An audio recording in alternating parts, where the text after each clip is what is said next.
In all our lives, there's a fall from innocence, a time after which we are never the same. It happened in the summer of 1959, a long time ago. Oh, man! Wait to hear this! Wait to hear this! What is it, man? You guys want to go see a dead body? When the night has come and the land is dark. We interrupt to bring you an update on the search for the missing 12-year-old Ray Brower. Kid's gone. They're never gonna find him. Not where they're looking. And the moon is the only light we'll see. You think Mighty Mouse could beat up Superman? Mighty Mouse is a cartoon. Superman is a real guy. No way a cartoon could beat up a real guy. Darling, stand by me. Oh, stand by me. We're gonna be famous. We're gonna be on every radio and TV show in the country. I still don't think we should go.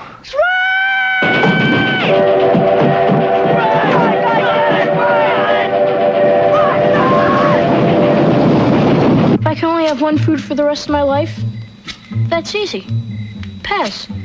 Cherry flavor pass. No question about it. And I could go someplace where nobody knows me. We found him. We got dibs. We better start running, Eyeball. They got dibs. There's four of us, Eyeball. You just make your move. You're dead. For some, it's the last real taste of innocence. I'm never gonna get out of this town, am I, Gordie? You can do anything you want, man. And the first real taste of life. This is really a good time. The most. A blast. But for everyone, it's the time that memories are made of. So darling, darling, stand by me. Oh. Films and fermentation, movies and inebriation with films and fermentation, comedy mixed with taste elevation. Films and fermentation with Leo, Catman, and Mike.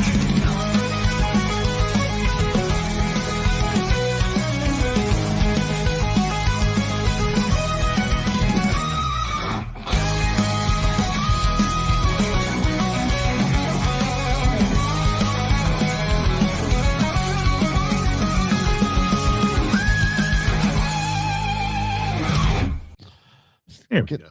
Let's get these bugs out this week. Yeah, we're good. Next week. We're good. Welcome to episode 223. I've never had friends like the ones I talk about movies with. Jesus. Does anyone? That is a paraphrase of the final line of the great coming of age movie Stand By Me, which is celebrating its 40th anniversary this year.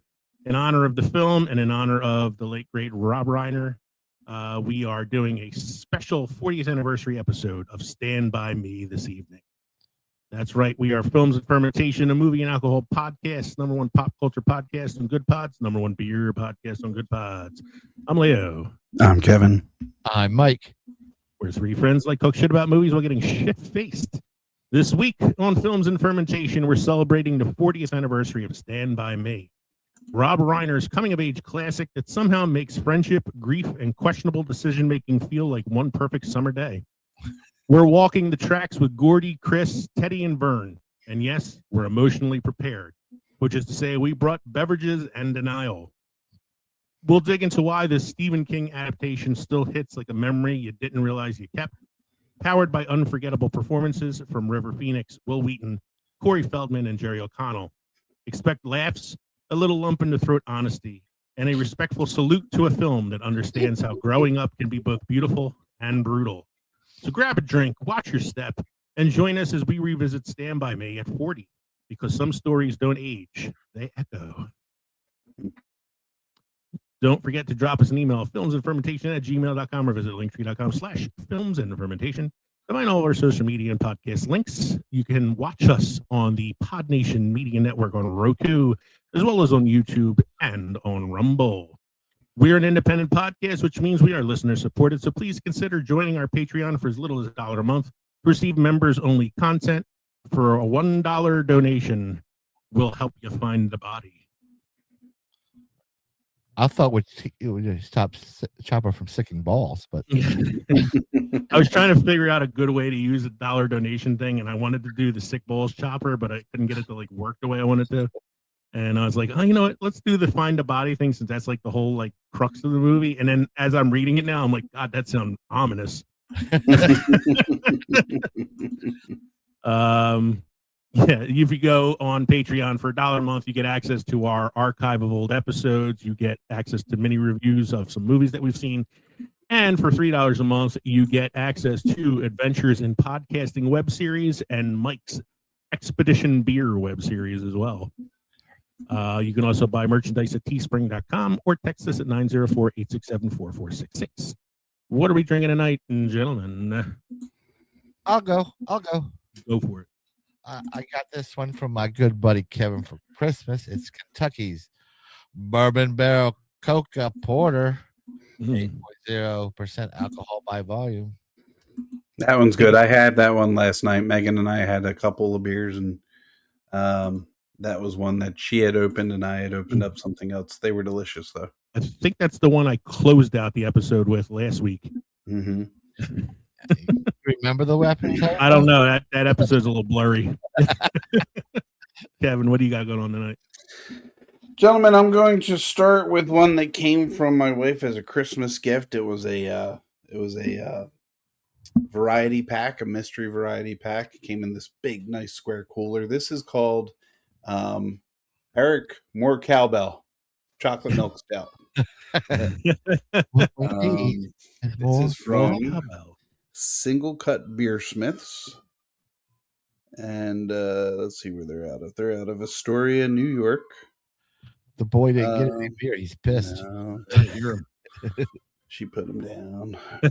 Anyway, is that the beer that he shook up before the show? Because I can't wait for you to open that one up. Yeah, would be. It's a chocolate milk stout. It brewed with chocolate, vanilla, and milk sugar. So that sounds really good. Okay.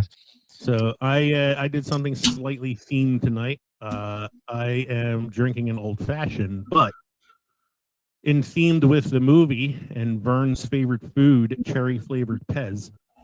I am drinking what's called a cherry Pez old fashioned, which is you substitute Angostura bitters for cherry bitters. So it's basically just a cherry old fashioned, but you know, I wanted to go something a little different tonight. Alrighty. All right. So that means it's time. Play music. Play some music. This week in film history with Mike.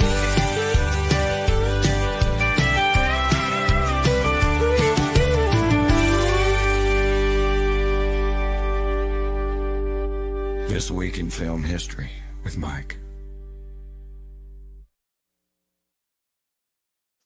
In 1948, The Treasures of the Sierra Madre film based on B. Travin's novel, directed by John Huston. Sorry, my glasses fell. Starring Humphrey Bogart premieres. We all know what this one is, right? Badges. We don't need no stinking badges. It's the only thing I know about this movie. I've never seen it. I just know that this is the badges. Everybody knows about that movie. But you know what I think of mostly, because I know of the badges scene. Mm-hmm. I think of UHF with Badgers. Badgers? We don't need no. It's the guy that does like the animal show out of his. Yeah, the one where he teaches poodles how to fly. When I hear that one, I hear the Blazing Saddles version. Yeah. Yeah, I also think didn't Looney Tunes do it too? I think, of course, probably Looney Tunes. Yeah. Funny, Kev. I was actually considering UHF for a film that time forgot. Next one, Mike. 1962 shooting begins on Dr. No, the first James Bond film. Yes. I like the Sean Connery James Bond, so I've seen Dr. No a while ago. Yeah. This next one's for Kevin. 1966, Batman starring Adam West as Batman, Burt Ward as Robin, and Cesar Romano as the Joker debuts on ABC. Thank you. I appreciate that. I wish I had more love for the series. I love it's so campy. I know. Yeah, I love why it. I love it. It was. I mean, 66. So it was in syndication when I was a kid in the 80s, and I remember running home from school to watch it every day because it came on like as I got home. Yeah, it's so bad. It's so campy, but it's so funny. I would have used my bat shark repellent. Bat shark repellent is the best one. That's when Batman the movie. When the bat dance. The bat dance. I used to love when they would walk up the building with the rope, and then there was always like a cameo guest star. The who celebrity would pop window. out. Yeah. Burt Ward, Adam West, Cesar Romero's the Joker. You had oh my God. You're a bum. Yeah, Mickey. Who played Mickey? Yeah. Burgess Meredith. Burgess Meredith was the Penguin. And Frank Gorshin as the Riddler. Frank Gorshin as the Riddler. Eartha Kitt. Well, the first one was Julie Newmar as Catwoman, then Eartha Kitt. And then it was Lee Merriweather in the movie. All right. I actually, and then I like that Adam West became the mayor of Quahog on Family Guy. 1973, John Cleese's final episode on Monty Python Flying Circus on the BBC TV. No, that wasn't when the show ended, I assume, right? No, that was just when John Cleese was done. So John Cleese just left the show. Yeah. Okay. 1974, The $6 Million Man starring Lee Major premieres on ABC TV. A lot of TV stuff this week, not a lot of movies.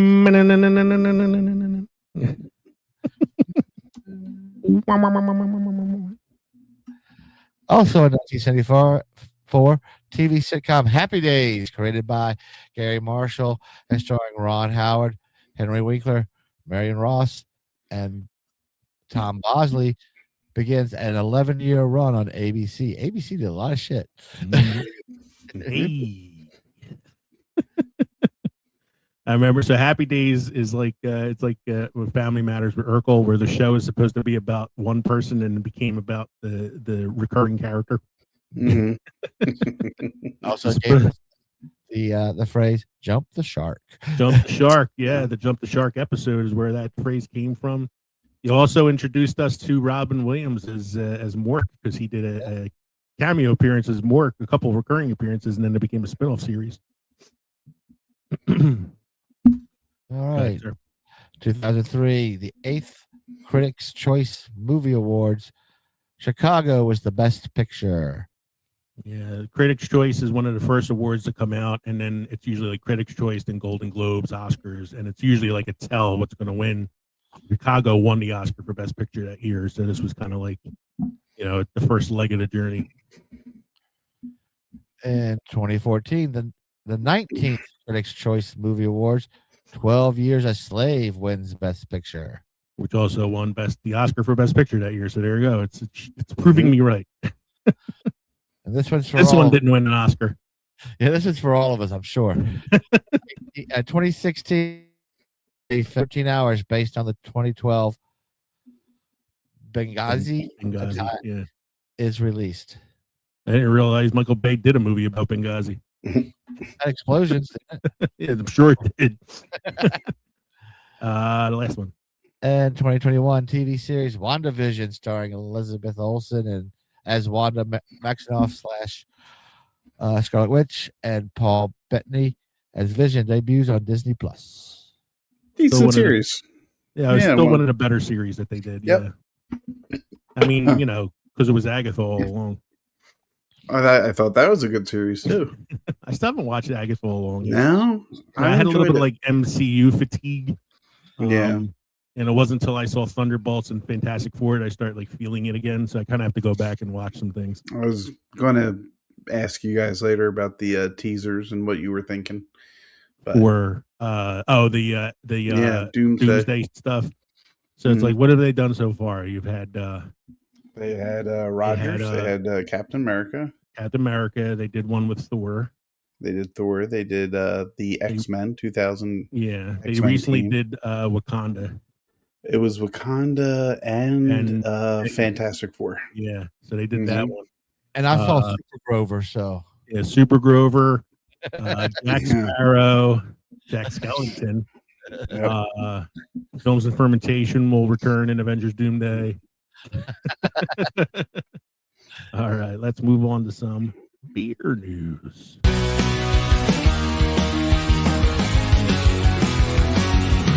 Kevin's here, he's here for beer. He's got news, it's beer with Kevin. Kevin.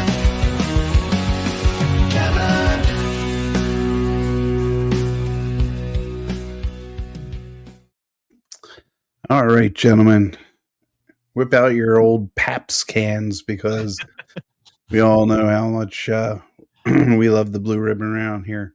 Hey, that's what they're drinking at the end of Stranger Things. So don't watch it. I haven't watched it yet, but thanks. Way to go, Mike. Way to go. You ruined the end by Spoiler telling me they alert. drink Pabst. they're drinking Pabst. That's right. I already had most of it spoiled for me by some podcast that I listened to. They started talking about it in the middle of like another thing, and I'm like, "Why are you talking about Stranger Things right now?" And I had to like kind of skip past it. Go ahead. Pabst Blue Ribbon unveils a 99 can beer pack with the helping hand of our favorite monster, Godzilla. Godzilla? Godzilla.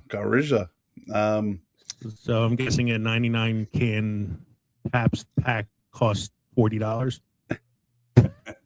Way too much. 50 cents a can. $35. Yeah. Pabst Blue Ribbon is once again releasing its unfathomably large beer pack, and this time around it's monstrous in more than just one way. On Thursday, the brewer joined forces with Toho International for a limited edition 99 pack decked out with 4 of Japan's most famous kaiju. We should have Kaiju Boy on. Bless you. Thank you. God bless me. Cartoon illustrations of You mean Nate Godzilla. from the Monster Island Vault? I'm sorry, I forgot his name. Sorry Kaiju about that, Boy. Nate. Sorry about that, Nate. I forgot your name. I just knew that you liked monsters. That was my bad. Godzilla, Mothra, Mecha Godzilla, and King Ghidorah. Ghidorah, yeah. Okay. Decorate the box and cans of the 7-foot-long, nearly 80-pound tower, which is slated to hit shelves. I'm guessing one case per shelf. In early 2026, though the team has yet to announce the official price. Fans can expect something in the line of the past 99 packs from the brand, which have been costing between $60 to $100 once they hit retailers. You know, a little markup, tariffs and everything. The artwork was designed by Attack Peter, a Florida-based artist whose lino-cut style Godzilla designs have shown up everywhere from skateboards to dad hats over the past month. The 99 I believe pack... Kaiju Boy was drinking this on the show when we did the Alien versus Aliens episode. Because I remember him like holding up a can that had Godzilla on it. Oh man. The 99 pack is one of the coolest things I've ever seen, and I knew that they were going to move, so I incorporated Ghidorah and Mecha Godzilla soaring into action. Peter remarked on the new release. Don't underestimate the Mothra larva crawling onto the package. They're no stranger to mixing it up with the biggest bads. I love how these PBR packs let fans across the country collect my artwork, and this 99 pack steps that up in a massive way. Mega-sized beer packs have become something of an annual tradition for Pabst Blue Ribbon. The Texas brewery giant released its first 99 pack in late 2019, immediately going viral on social media as customers attempted to wrangle their purchase out of the liquor store. Yeah, I can't even fathom having, how are you going to fit this in the car? I was thinking of this as you were talking about it. Like, how do you get it to the counter? Like, maybe you have to crank down the window and have it hanging out the window as it goes through the back of the car. Let the redneck tell you how it's done. Pickup you truck. pull up with the pickup and put the tailgate down and put the fucking thing in that way. You strap it to the hood. You strap it to a hood like a I good have a old roof beer. rack. I could just bungee it to my roof. Other releases. Driving around with a big case of beer on the roof, and the car be nice and shaken up while you get home. Like 99 bottle rockets going off on the top of your car. Other releases have pushed the concept to the limits for absurdity. In 2021, the brand released an Independence Day themed 1776 pack, followed shortly thereafter by an 1844 pack created in honor of Pabst's founding year. While the former was released only to a handful of influencers, the latter managed to find its way onto retail shelves, popping up at stores around the country for around $849 a crate. Yes, it had 1800. I'm looking at the cover image now for this article, and I gotta have the 99 pack sitting up on a horse, on one of the like construction horses. So you should get that for the barbecue this summer, and that's all. Yeah. What we do, Mike, is we put it on like a conveyor belt kind of thing, like near the tables. And then as we're drinking it, we just keep bringing it closer to us. So we don't have to get up. We just got to pile through the box. Like we could put it through a tunnel of ice so that it cools it as we're waiting. PBR senior brand director Rachel Keaton says that the brand's latest mega pack was timed in consideration for the upcoming Super Bowl. Makes perfect sense. If nothing else, the packs are just as much beer vessels as they are 7-foot-long advertising opportunities. It's not our style to spend millions of dollars for a few seconds of airtime during the big game, Keaton added. Instead, we're getting in on the postseason action in a way that our drinkers can have some fun with. The Godzilla 99 pack is here to loudly crash tailgates and watch parties everywhere. Scan any liquor bottle to see experts' reviews in one place with the free daily pour. Oh, okay, that's an ad for the website I'm using. Okay, so it's impressive looking. I'll admit that. I don't think it's impressive enough to get me to drink one of them, but you know, not even for nostalgia's sake. Oh, they try. They try and they try. Is he crying again? Fuck, it's still crying. Mystery animal captures Clydesdale horse's attention. Speaking of the Super Bowl. Mm-hmm. Mystery animal captures Clydesdale horse's attention in Budweiser's Super Bowl teaser. This teaser marks the Budweiser Clydesdale's 48th national Super Bowl commercial appearance. The Budweiser Clydesdales are out in the barn preparing for their spot in the big game, so you know the Super Bowl is near.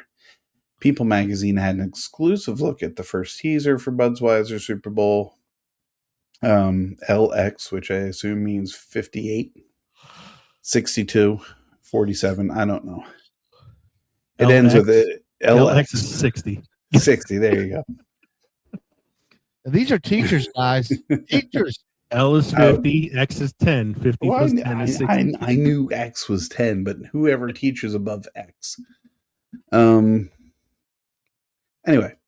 So, celebrates the beer brand's 150th anniversary. The teaser, called Stable, features 5 of Budweiser's iconic Clydesdale horses, marking their 48th national Super Bowl commercial appearance. According to the brand, an average male Budweiser Clydesdale stands approximately 6 feet tall, as it withers and weighs roughly 2,000 pounds or a ton. The clip opens with 5 horses standing together. Their heads then turn in unison toward the same direction. The camera cuts to an unknown creature moving beneath a small metal bucket, which has captured the Clydesdale's attention. The mystery animal under the bucket causes the vessel to shake and clang.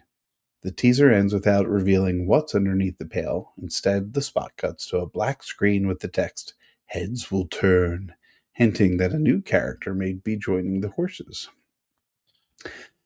Budweiser isn't ready to reveal who is under the bucket yet, but says fans will have to stay tuned to see what new Budweiser Super Bowl icon will be joining the brand's famous horses for Super Bowl 2026. I feel like they've done something like this before. The one that always stands out in my head is the young, like fawn, or the young horse that isn't quite ready yet, but you know. I think this sounds like a good thing for Aaliyah to go check out in his little web documentaries. So you want me to run from whatever animal is run from an overturned bucket. It'll be the Budweiser frogs. Doobie doobie doo. animal lovers who want to keep watching Stable to make guesses about what it could be under the bucket can view the teaser at Budweiser's YouTube, Twitter, Instagram, and Facebook channels. According to Budweiser, the Budweiser Clydesdales made their first Super Bowl commercial appearance in '75. Their most recent Super Bowl appearance before the Stable teaser was 2025. First delivery, an ad featuring the young Clydesdale making their first Budweiser keg delivery. Today there are 3 traveling teams of Budweiser Clydesdales who spend approximately 300 days on the road each year in the U.S., appearing in parades, sporting events, fairs, and more. Super Bowl Lex will be held on Sunday, February 8th, 2026 at Levi Stadium in Santa Clara, California. I know what's in the bucket. What's in the bucket? What's up?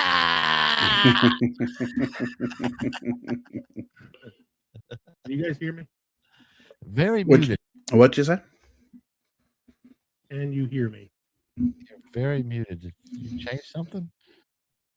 I'm going to go on DraftKings and see if they'll let me drop a $50 bet that the animal under the bucket is the return of Spuds McKenzie. Oh, Jesus.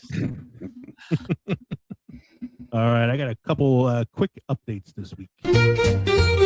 Movie updates with Leo.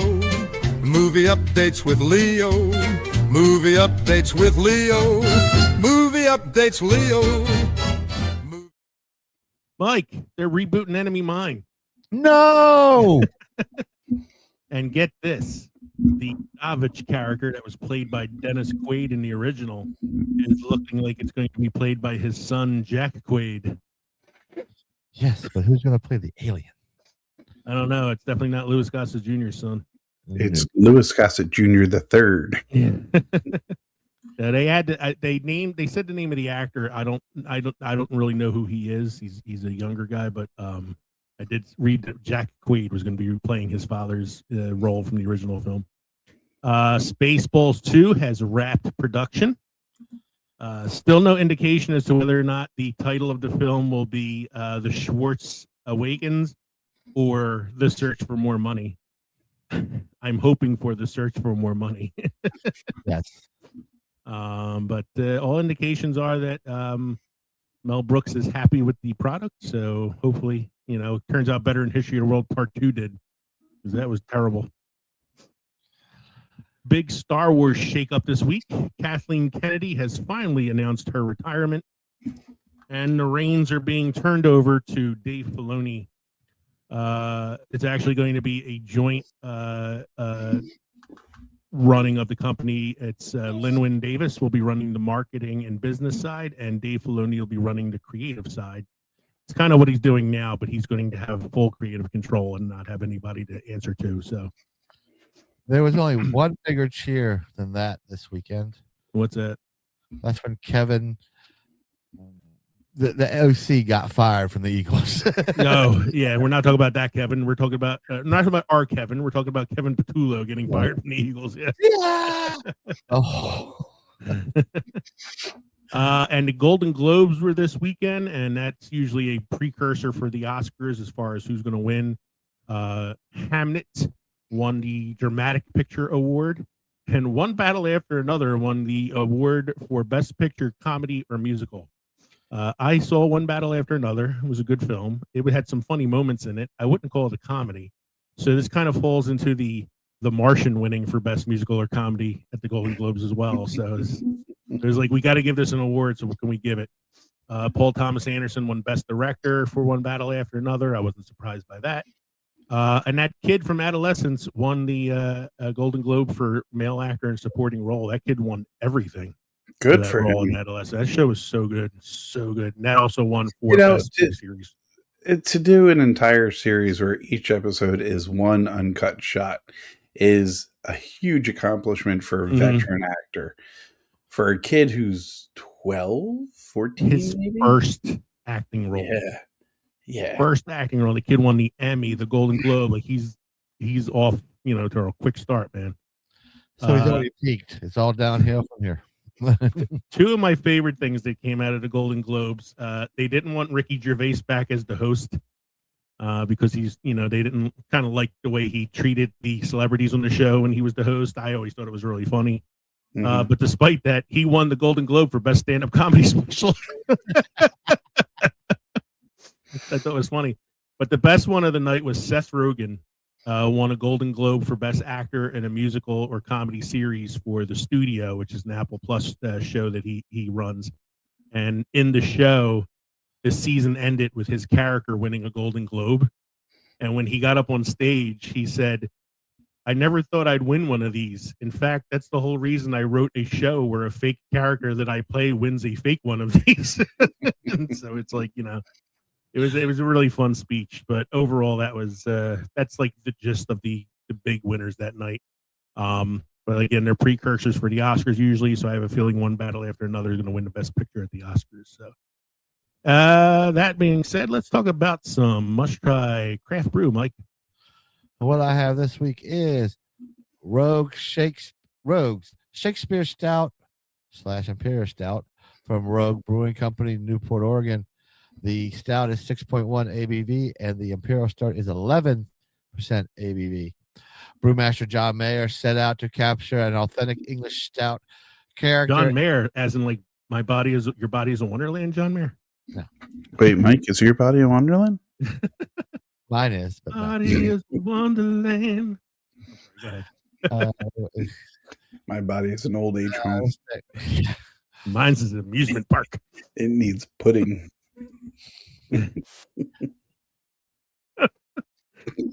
We just threw Mike off. Go ahead. Start again, Mike. Rogue Shakespeare Stout.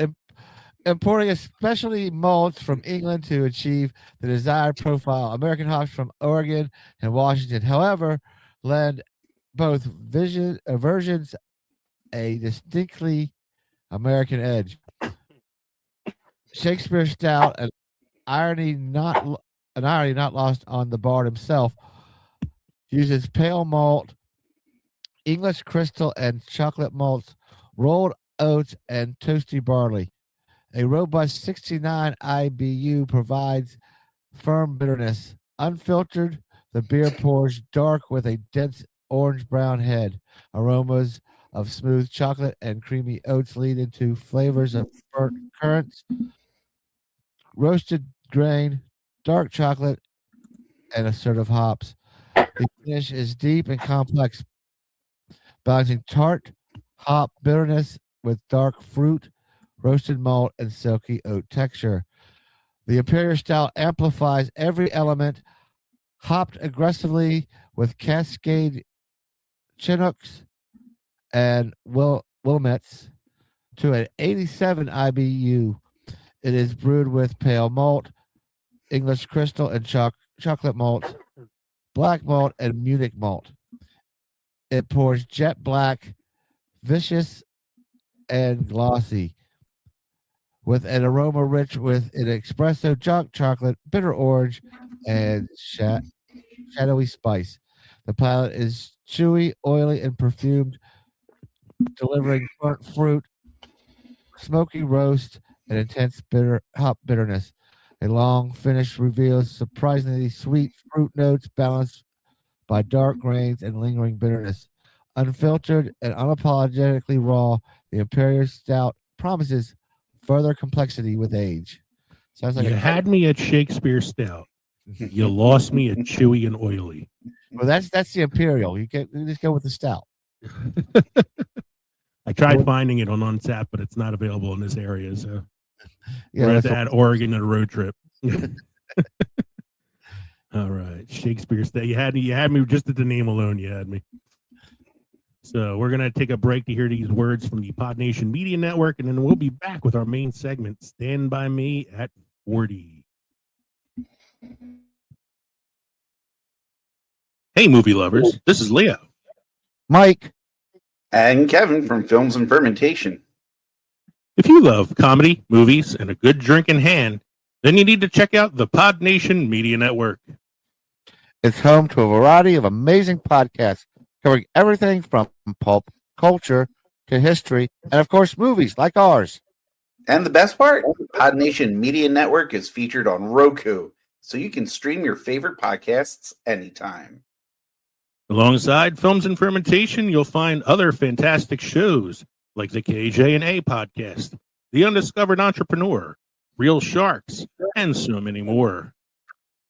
So grab a drink, press play, and join the fun with Pod Nation Media Network. Because everything's better with a little comedy, movies, and booze. Learn more by going to linktree.com/podnationpods. All right. Before we get to the main segment, this just in for anybody who was affected by the Verizon outage over the last couple days, which was me and my wife because we're on Verizon. I got a text from him today saying we are truly sorry for the for what has transpired the last couple days. We're extending to you a $20 credit on your account. A $20 gift card for Jersey Mike's. Yeah. It's not even like $20 off my bill. I have to go on the website and claim the $20. I hope if people forget, they don't. Yeah, I know. I won't. I'm fucking cheap. So anyway, tonight's main segment is look at Rob Reiner's classic coming-of-age film Stand By Me, which came out in August of 1986. So this is the 40th anniversary of the film. We're celebrating it a little early, but we wanted to do this because of, Rob Reiner and all that. So we decided to start the year with this one. So it came out August 22nd, 1986, was rated R. When I saw that, I was like, wow, was it rated R? And then I rewatched it the other night, and I was like, yeah, this is an R-rated film. They drop a lot of F-bombs in it. They do. And yeah, chopper sick balls. And chopper sick balls. And then just even the stuff with them finding the body and all that stuff. Yeah. Directed, as we said, by Rob Reiner, starring Wil Wheaton, River Phoenix, Jerry O'Connell, Corey Feldman, Kiefer Sutherland, and a brief appearance by John Cusack. It was nominated in 1987 for the Oscar for Best Writing Screenplay based on material from another medium. It's based on a Stephen King novella called The Body. The writers of the film were Reynold Gideon and Bruce A. Evans. Had an $8 million budget and made $53 million plus worldwide. $52 million was domestic. It was only $1 million the rest of the world. Not really something that appealed to overseas audiences, I think. No. Well, they were wondering, why do they walk along the train tracks? That's not smart. IMDb synopsis: a writer recounts a childhood journey with friends to find the body of a missing boy. Thank you, IMDb. That's accurate. Thank you. So normally when we do our recounts of the films, I do my little 25-point comedy bit where I make a lot of sarcastic remarks. I love this film too much, and I didn't want to dishonor the memory of Rob Reiner by doing that. So I'm not doing a long recounting of the film tonight. I just have a quick storyline synopsis here. In the summer of 1959 in Castle Rock, Oregon, 4 12-year-old boys, Gordie, Chris, Teddy, and Vern, fast friends. After learning of the general location of the body of a local boy who had been missing for several days, they set off into the woods to see it.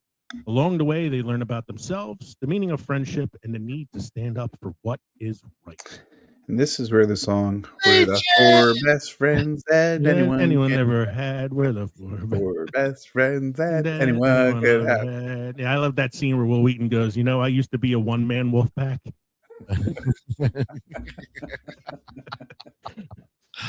Corey Feldman walks into the store and says, "Does my beeper work here?" Wil Wheaton was a one-man wolf pack. That's why he got shot up in Toy Soldiers. It's not a sleeping bag, it's a satchel. Hey, fat Jesus. So anyway, we're not talking about The Hangover. We're talking about... Stop it, Carlos. Not at the table. So we're not talking about The Hangover. We're talking about Stand By Me. Boy, we got off the rails quick on this one. Jeez. Thanks, Kev. Thank you. Yeah. No problem. So, anyway, I did rewatch it the other night. Now, when I say rewatch it, I watch it at least once a year. I love this movie that much that I always rewatch it. But I did rewatch it in preparation for the show because I did wanted to do a little bit of like note taking for it. And one thing I always forget, no matter how many times I've seen it, I always forget this until I see it at the very beginning. They spoil the ending for you in the opening scene. So, what's this? Who's the actor who plays the writer? Dreyfuss. Dreyfuss. Richard Dreyfuss is sitting in his car, and he's looking off into the distance, and he's like contemplating. And then they cut to the newspaper that he has on the seat next to him, and it says local attorney Chris Chambers killed in a knife fight or something along those lines. And I'm like, so they spoil the ending right there. Yeah.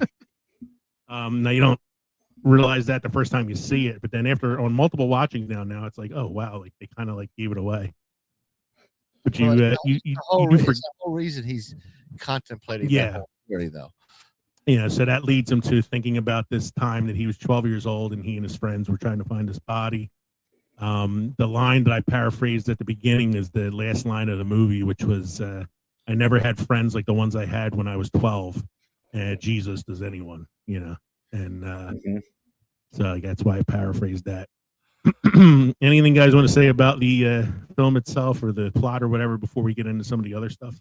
Leeches! Yeah, maybe terrified of, just traveling through water up to my arms. I stopped doing that after that movie. He doesn't go below, too far above his knees in his own pool. Come on. Yeah. You stop jumping into Pennypack Creek after that. That's right. That and a good way of being able to, projectile vomit on people is to drink an entire bottle of castor oil. And then follow it up with a raw egg. Raw egg. I remember watching this when I was like 9 or 10 when this movie came out. And I think I saw it pretty young. And it left an impression on me for a few reasons. One, that story came out of nowhere when he tells the story about the lard ass. Watching it now, I understand the whole point behind it is to show that he's like this creative kid and the friends like his stories and stuff. When I watched it for the first time, I'm like, wait, this is really weird. But that is a great scene, the barf scene. Kind of iconic now. Mm-hmm. And did you know Joan Cusack also had a role in the movie? She played the body. Joan Cusack? Joan Cusack. You know how they always work together. Liar! Liar! Liar! I can tell you're a liar on that one because the kid who plays the body is credited on IMDb. Because IMDb is always right. Well, it is right about this one. It is like the kid is listed on there. Here's weird too. The body, when you see the kid's body, they say in the beginning of the film, like it's on the radio, that the missing body of 12-year-old, whatever the kid's name is. That kid did not look 12 years old. Unless when he got hit by the train, it knocked about 10 years out of him too. Well, he's been decaying in that down below the tracks for a couple of days. So you still age while you're decaying. Yeah, you look older when you decay. That corpse aged about 10 years. Ray Bauer, that was the kid's name. Ray Bauer is the kid that gets hit by his car. I love Kiefer Sutherland as the bully. Yeah. Mm-hmm. What's the thing he says to? And they're talking about, I'll bet you $1,000 this. I'll bet you $1,000 that. And he's like, if either one of you numbskulls had $1,000, I'd kill you right now.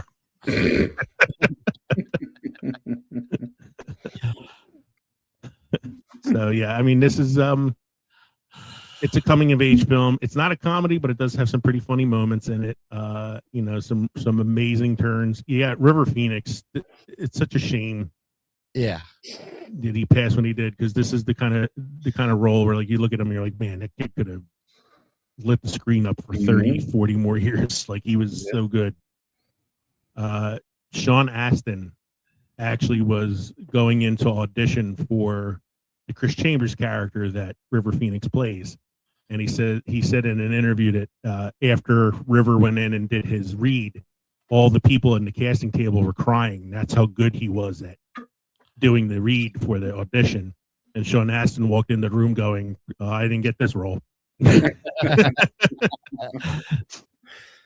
And most of the actors had tried out for other characters too. Like Wil Wheaton tried out for Chris Chambers. River Phoenix tried out for the Wil Wheaton character.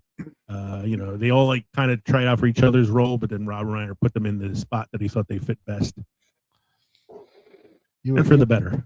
You were just saying how he died young, or he died young, and what he could have done. Could you imagine River Phoenix and what's his name? The Joker.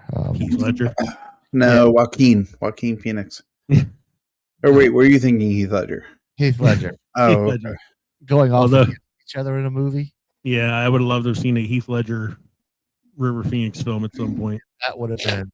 I would have been good with a River Phoenix, Joaquin Phoenix film at some point. But yeah, it's such a great movie. So yeah, so it starts out with the writer played by Dreyfuss, recounting his story, and it starts with them, finding about the body from Vern, in a great scene where he's digging under the house looking for the jar of pennies that he buried, but he forgot where he put them, and he's been searching for them for 9 months. He's like, 9 months. We didn't know whether to laugh or cry. He finds out about it as he hears his older brother talking about it. They decide they're going to go trek through the forest to try to find the body. It's like a 2-day journey that they go on. And nobody, noticed they were gone for 2 days. Oh, it's kind of it plays into how like broken and abusive the families are that they come from. That like nobody really bothers to check. It's also 1959, so no cell phones and GPS or anything like that. I was an 80s kid, and I knew how it was about going out all day, but I was home. There's fucking street lights came home. Yeah, well, these kids were able to get away with it. They all told each other's parents that they were sleeping at one of the other's houses. So I mean, isn't that Wil Wheaton's father? The big thing between Wil Wheaton and his father is his father really loved his older brother, and Wil Wheaton thinks he doesn't. His father doesn't give a shit about him. Yeah, like the mother's like a zombie from what happened and all that. Yeah. And then you just kind of see it in action when he disappears for a week, and his father's like, "Oh, you were gone." Yeah, and he even has like the dream where the father says to him, "It should have been you."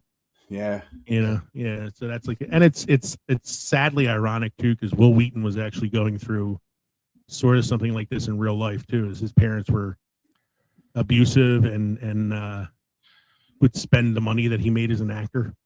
Mm-hmm. He actually like had himself emancipated from his parents while he was on Next Generation. So it's wickedly ironic. So let's take a look at some. So I tried to like curate a list of like quotes and facts and stuff from the film, so we wouldn't be reading the entire like IMDb page. So I cross-referenced some different film sites, Ranker, TCM, WikiQuote, and Film Site to get some of the quotes that were voted as like the most everybody knows that line quote from the film. Starting with the one that I said I paraphrased at the beginning, that the writer says at the end of the film, "I never had any friends like the ones I had when I was 12. Jesus, does anyone?" So who wants to give us Vern Tessio's line there? You guys want to see a dead body? I like Mike's interpretation of that. You guys want to see a dead body? So yeah. I'm ready. Go for it. Yeah, but so what? Everybody's weird. So that's a scene. I think it's Chris Chambers, River Phoenix character, and Wil Wheaton talking, and Wil Wheaton says something about being weird, and he's like, "So what? Everybody's weird, We're all the same." One of the last scenes they had together in the movie, wasn't it? Yeah, I think it's like right towards the end when they're like heading back, or right before they find the body, or something like that. Friends come in and out of your life like busboys in a restaurant. That's a great simile. I never thought about that. Busboys are never the same. You end up going back to the restaurant to see that busboy. He's not there anymore. Yeah, and it's like you don't. I'm trying to take it seriously. I don't know if you are or not, but But it's like, yeah, like you have all these friends that you had when you were a kid, and you know, you might still talk to some of them, but you might not. I mean, you guys, I became friends with you in my 20s. It wasn't like we knew each other growing up. You know, I have maybe the closest I come to somebody that I was friends with as a kid is my buddy Sal. But even that, like, we didn't really hang out with each other till after school. So, yeah, you don't really like, remember these kids. No. Unless you're on Facebook. That's what I was going to say. Social media changed all of it. Now you have these people that you can see on Facebook. You haven't talked to them in 20, 30 years. You don't know anything about their life, you know? No, I know. Mike, I'm going to let you take this line because I know you've been dying to say it. Now, he said, sick 'em boy. But what I heard was, chopper, sick balls. Reiner. And that's a great scene, too, where the reveal is that the dog is, like, tiny. Like, it really couldn't do anything. The next one, I love this. So this is the scene where we're all sitting around the fire at night. And they're just having a discussion, the kind of things, but I think he says it's the kind of stuff that seemed important to you when you were 12 years old. And it has some of my favorite, like, lines in the film. So I thought, let's do our own interpretation of this. I'll play Gordie. Mm-hmm. Who wants to be Vern? I'll do Vern. Okay. Who wants to be Teddy? I'll do Teddy then. Okay. I'll take the Chris part too, since there's only one line from him. Mm. All right. Mickey's a mouse. Donald's a duck. Pluto's a dog. What's Goofy? If I could have one food for the rest of my life, that's easy. Pez. Cherry flavored Pez. No question about it. Goofy's a dog. He's definitely a dog. I knew the $64,000 question was fixed. There's no way anybody can know that much about opera. Oh, he can't be a dog. He drives a car and wears a hat. Wagon Train's a really cool show, but did you notice they never get anywhere? They just keep wagon training. Oh, God. That's weird. What the hell is Goofy? And the best part about it is I think I had these conversations with my friends when I was 12. These seem so much like conversations I had. Except about Wagon Train, I'm sure. Except the Wagon Train one, no, but I'm sure there was probably like some show that we talked about like that. Like we didn't understand it. Like I think it used to be Gilligan's Island. Like if the professor was so smart, how come he couldn't fix a fucking hole in a boat? No, I definitely want Marianne over Ginger. Who the hell was Yeah. That was always the argument. I don't know. Mrs. Howell was kind of hot. Yeah, he stole my line. I don't shut up. I grow up. And when I look at you, I throw up. I'm never going to get out of this town. Am I, Gordie? And that's a great scene. That's the that's them. You know, he's like crying at the end where he doesn't think he's going to be anything because you know everybody knows his older brother and he knows it's like that thing where like the reputation of the older sibling follows the younger sibling, and even if it's not true. Just like between River and Joaquin Phoenix, or Leaf Phoenix, for that matter. Phoenix, as he was at the time. Go ahead, Mike. I want you to read this one. Oh, this was a great one. Suck my fat one, you cheap dime store hood. Who told you he had a fat one, LaChance? Fattest one in 3 counties. I was doing this as I was watching it the other night. Katie was sitting on the couch reading a book. I'm watching the movie and I'm quoting everything. And I looked at her and I went, "Yo, suck my fat one." I will have to remember that next time you piss me off, Lee. Yeah, suck my fat one. I might have screamed that to somebody on the highway at some point or another, I'm sure. "You gonna shoot everyone, kid?" That's Ace saying that to Gordie when he's holding a gun at him, and he goes, "No, Ace, just you." Right before he tells him to suck his fat one. And then we had the Pez one already. That's why I'm drinking the drink I'm drinking tonight. It's because of that. Pez. Cherry flavored Pez. You just imagine the rest of your life just eating nothing but Pez. Oh, God. This is my age. I'm in the prime of my youth, and I'm only going to be young once. Yeah, but you're going to be stupid for the rest of your life. It's a great one. I love this. This is another one of the conversations that always cracks me up too. Boy, you don't know anything. Mighty Mouse is a cartoon. Superman's a real guy. There's no way a cartoon could beat up a real guy. That's one of my favorites. I love that. This is another great one too. I'll read Teddy. Whoever wants to throw the answer at me, go for it. Okay, you guys can go around if you want. I'm crossing here. While you guys are dragging your candy asses halfway across the state and back, I'll be waiting on the other side, relaxing with my thoughts. Use your left hand or your right hand to do that. You wish. That is right after. That's right before the train scene. Train. And like they're crawling across the thing, and they get to the other side. And he's like, "I'm sorry, I lost the comb." The other thing that always amazes me is that he it only took $2.30 to buy hamburger meat, bread, soda, all the food they got. It was filmed mostly in and around Brownsville, Oregon during the summer of '85. The town standing in for Castle Rock, Oregon. The novella took place in Castle Rock, Maine, as most of Stephen King's stories do, which is the fictional town in Maine. So it's Castle Rock Entertainment, which is the production company that Rob Reiner started, was named for this movie.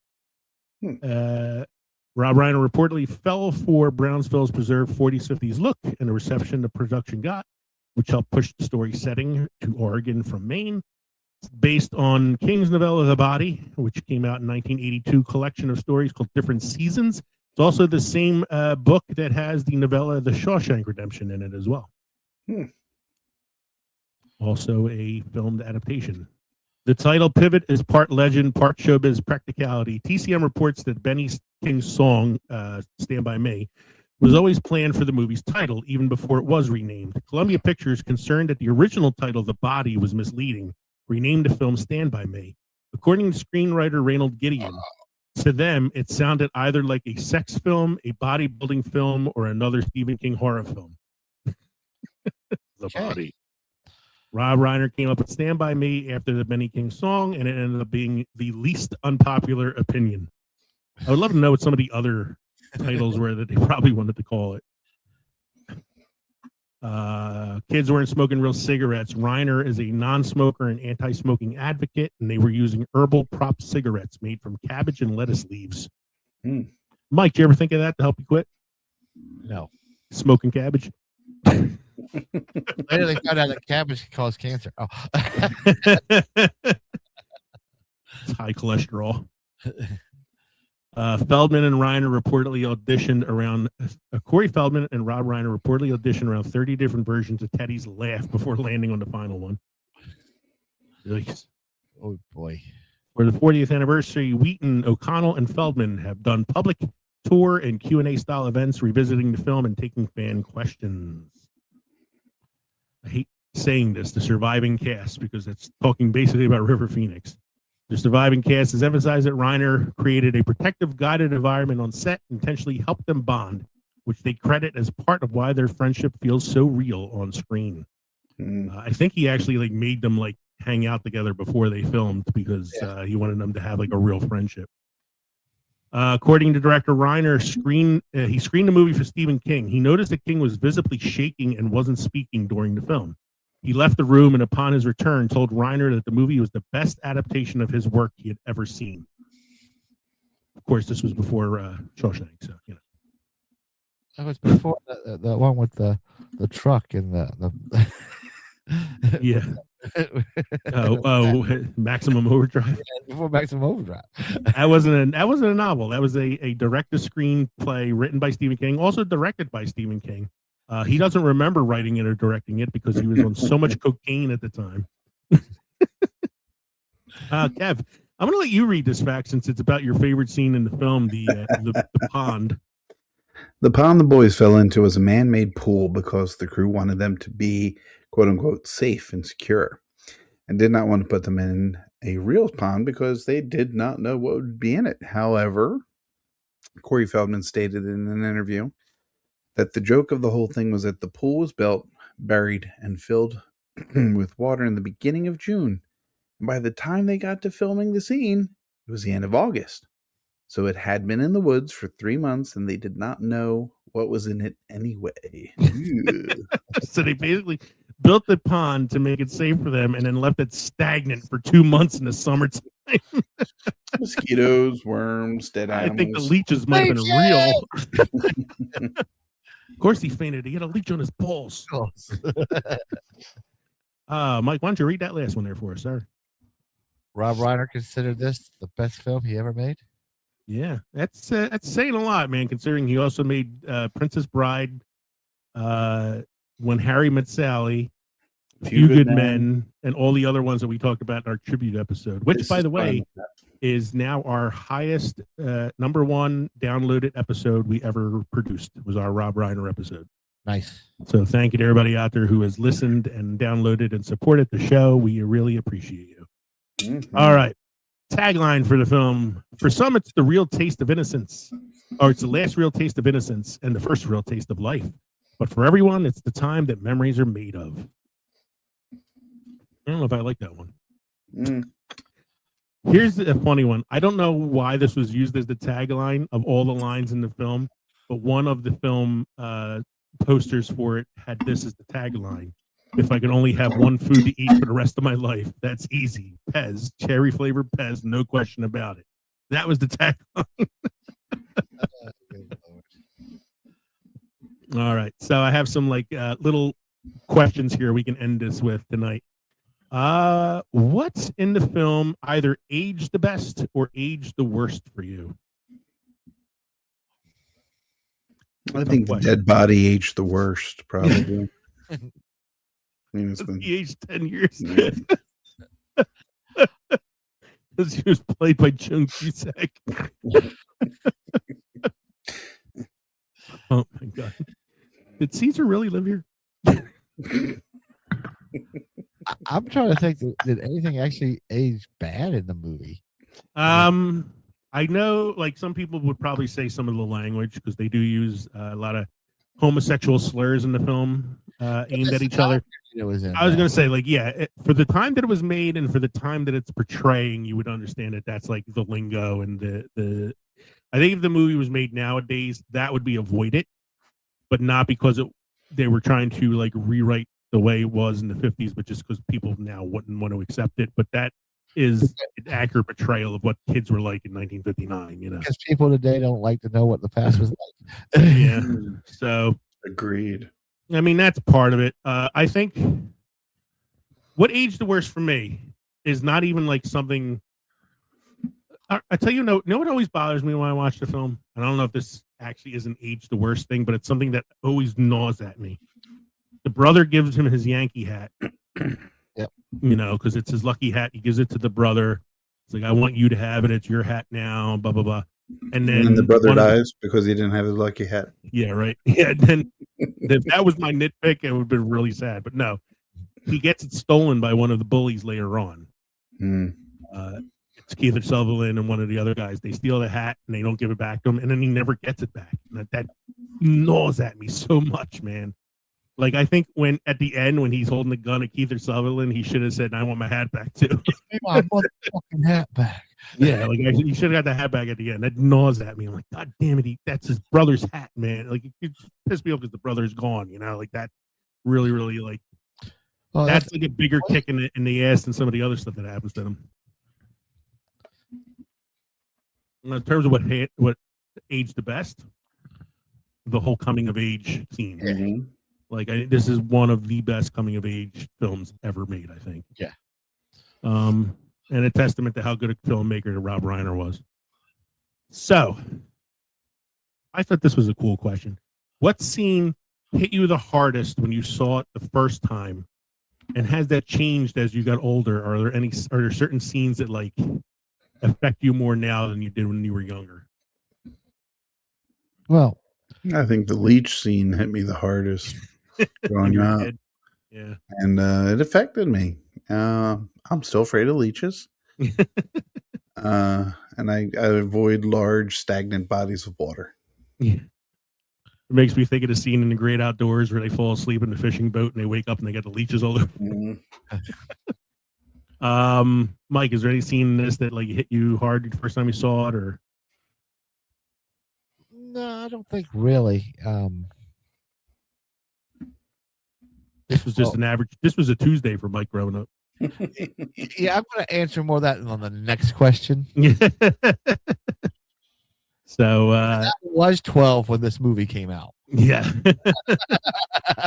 I was 10, so I was close. I said for me, like the scene that hit me the most when I was a kid was the barfing scene, just because it seemed like so out of place at the time. Mm-hmm. When I watch it now, the scene that always gets me the most is the scene at the like going into the end. So it's when Chris and Gordie are talking, and he tells him, you can do the classes that I'm taking too. You're smart, and you think you are. Like he tries, he encourages him, and then he tells you like he took the classes, he toughed it out. It was hard for him, but he always saw his way through it because that's who he was. He became a lawyer, and then they get into the whole like he was killed, and it's the last time I saw him kind of thing. And nowadays that hits me more because I just feel like it's such, I hate tragic things like that. Like just somebody had potential that got wasted. Mm-hmm. So that's the scene that like hits me more now. Now, when you were 12, which character do you think best represented you? I would have to say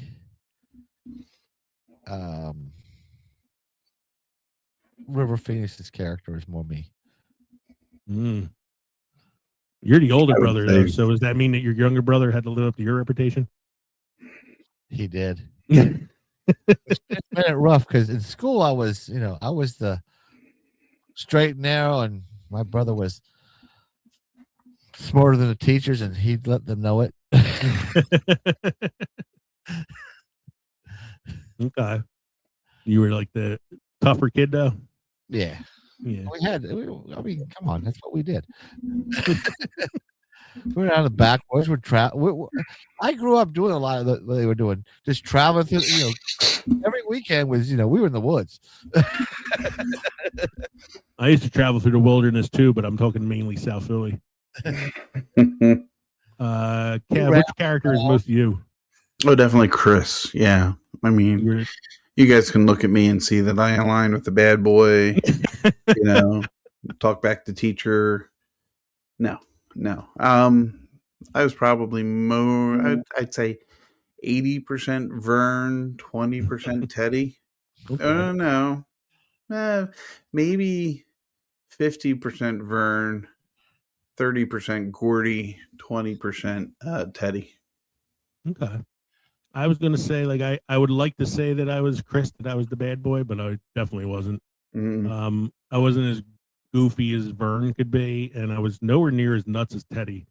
I was probably mostly Gordie growing up, and only because I was hard to believe I was a quiet kid. I didn't talk a lot, but I've always had like a creative edge. Like I've always wanted to write stories and do things creative, like we do with the podcast and all that. So I was like, I feel like I'm Richard Dreyfuss now. I'm curmudgeonly. Now, I know later in life, this whole movie hit me a lot harder than it did when I was 12. Okay. Mm-hmm.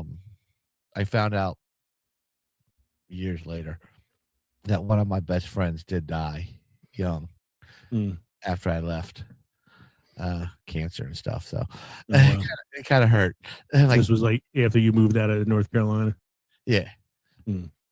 After I moved from the shore to inland. So probably my senior year I found out. Oh, wow. Thanks for bringing the show down. Hey, talking about his friend dies at the end. Yeah, I know. I'm just teasing you. So if we have anything else to say about the movie, or great movie. Great movie. Awesome movie. Yeah, good movie. Definitely not a movie that time forgot. It's on Netflix. A box set of Stephen King, great Stephen King movies, and then a box set of bad Stephen King movies. I'd rather have the box set of Rob Reiner films. because that would include this and Shawshank and all the other like really good adaptations. If you want a box of bad Stephen King films, you can get. It should have Maximum Overdrive. Yeah. It should have Graveyard Shift. Mm-hmm. It should have Thinner. Thinner. I actually kind of like Thinner. And it should have the Sleepwalkers, which is about the people that turn into cats. As one of the greatest death scenes in cinema history, where some dude dies when he gets stabbed in the back by a corn on the cob. Not lying. I should do Sleepwalkers for films that time forgot. God bless. All right, Mike, you have any beer history trivia for us, Steven? I do. One of the most iconic cinematic representations of beer appears in the 1978 comedy Animal House.